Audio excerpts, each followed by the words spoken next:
Yeah? Cool. So we've laid out our basic sort of defensive maintenance stuff, right? Fight the hands, break the seatbelt, head in good position, so on and so forth.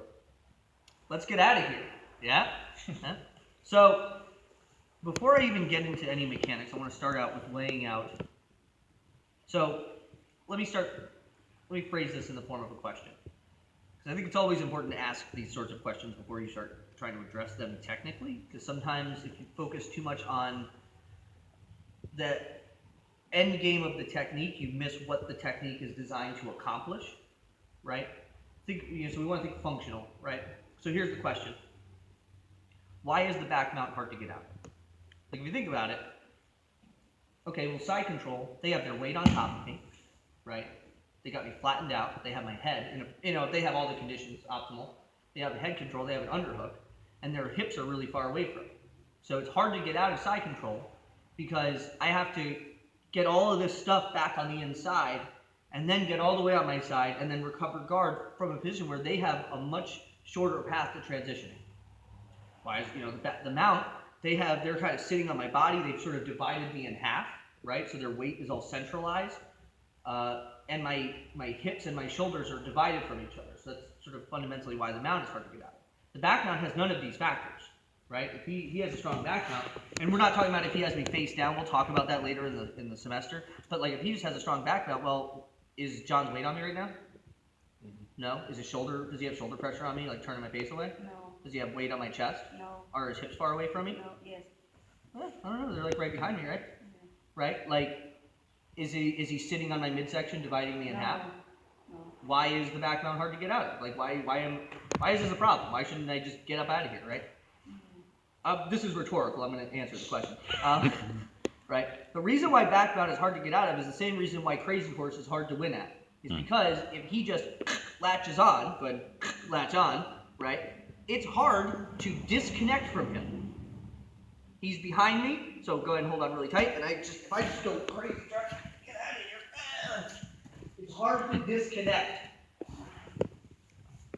So guys,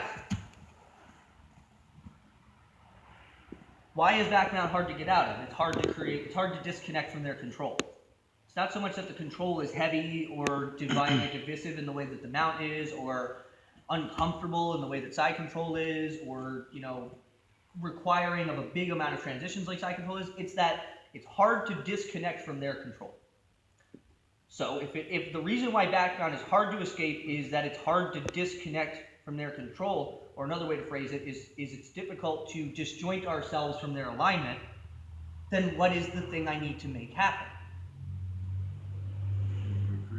I need to disjoint myself from their alignment, right? Like common sense solutions to common sense problems. If the reason why back mount is hard to get out of is that it's difficult to disjoint ourselves from their alignment, then we have to figure out ways to disjoint ourselves from their alignment.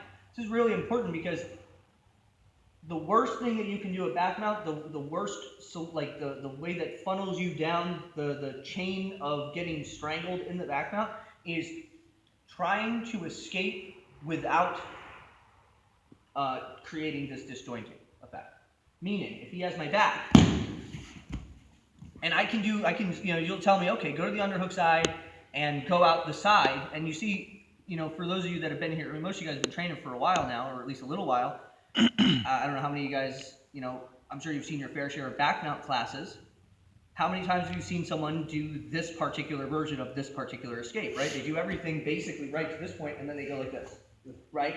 And what's he going to do? He's going to keep me over. Exactly. Or he's going to attack my neck. He's going to follow through. So the important thing isn't so much that I go out to the side. People will tell you, go to the underhook side, go out to the side. Well, if I go to the underhook side and go out to the side and turn away from him, I'm going to get strangled, or he's going to flap, putting me on my belly, and then I'm in the worst position that exists. Functionally speaking, the thing I need to make happen is I need to disjoint myself from their alignment. That is the key to getting out of back mount. In every possible back mount escape you do, it requires you to disjoint yourself from their alignment. So that's what we're going to talk about. That's what we're going to focus on. And that's the objective we have to accomplish. So if he has my back, I'm going to show this starting with no seatbelt, and then we'll kind of progress to what if he has the seatbelt. That's okay. Yeah. So we're in the back now. He's going to be sort of trying to work for seatbelts, but as long as I stay on the inside, I should be okay. My first move, in order to disjoint myself from their alignment, I need to be able to create separation, right? Well, it stands to reason that if he is connected to me, like imagine he's here, like this, as long as he's free to move, he'll always come with me, right? So I have to limit his freedom to move. This is the first thing I have to do, is I have to prevent him from being able to follow me while I'm in. I have to lock him down and move myself. So the first thing I'm going to do from here, guys, is bring my feet in really close and drive up onto my back, right? I want to drive my weight on top of his weight, right? Sorry, okay? Furthermore, spin this way, actually. When I do this, guys, it's like, this is the money detail. That's why I get paid the big bucks. If you guys can see right now, you see my hips are like lower towards our feet than his hips. When I'm here, I want to shift my hips up. So now, get a nice wide stance. So if John, you start trying to move me around or something, I'm actually pretty stable. Versus come down here, move me around, right? You can move me around quite a fair bit. Again, shift up. Right? Move me around. Nice and solid. You know, maybe a little foot walking here and there, but now you see my hips are kind of like over top his hips. Head on the correct side. From here, guys, this escape is not. You'll see people, they'll do like the. It's almost like they're taking off their pants version of this.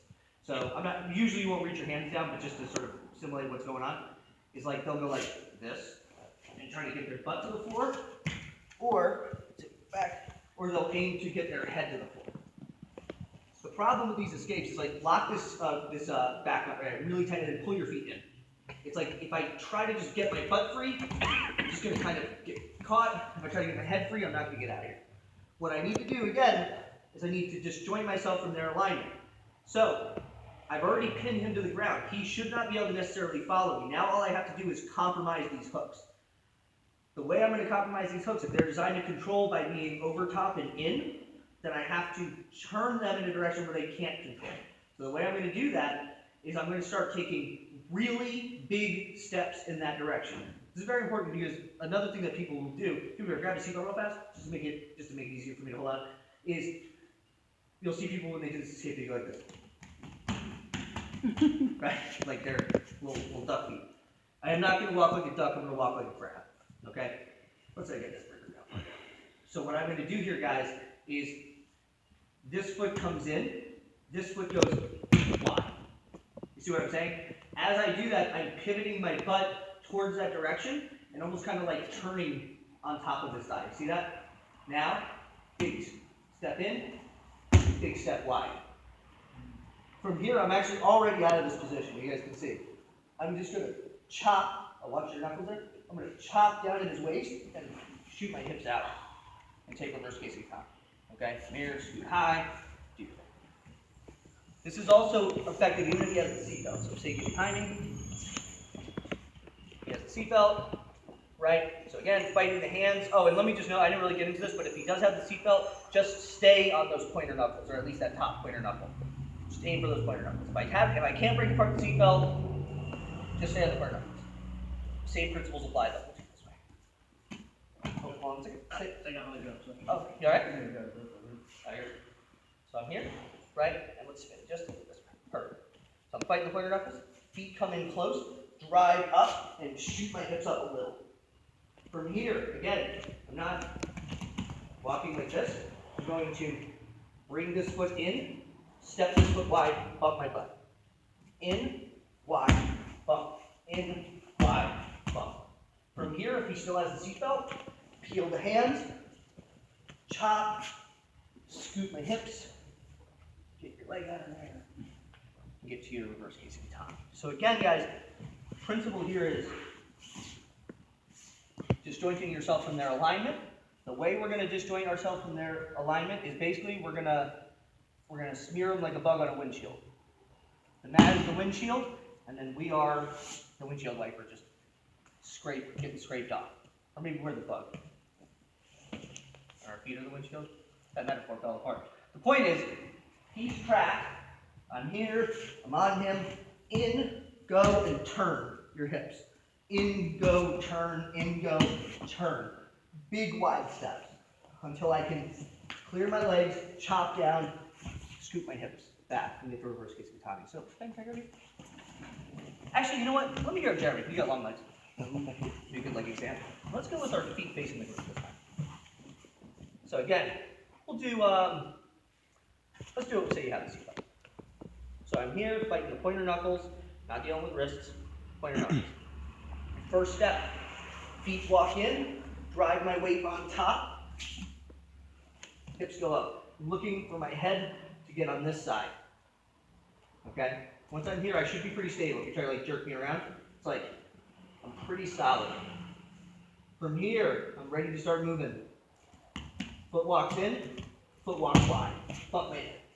In, wide, bump. Bump. Chella, scoop. And I'm out of here. Does that make sense, guys? Yes. So again, in, wide, bump. In, wide, bump. And so on. Keep doing that, even in like the tightest hooks. Like, hold on, tight. Good firm legs. I'm here. I drive up. Boom. Scoop my hips. As you can see, it's like I can't get away with the bullshit way out of here now. If I try to go this way, I'm just gonna get turned. So in, wide, bump. You feel like, see that top would get out of there? In, wide, bump. Here. Here. Yeah, the harder I try to squeeze, just snapped it. Right, it just kind of like pops out, yeah. Does that make sense, guys? Yeah. You guys ready to try it out? Yes, sir. Excellent. Let's start over. Work it out. 1, 2, 3.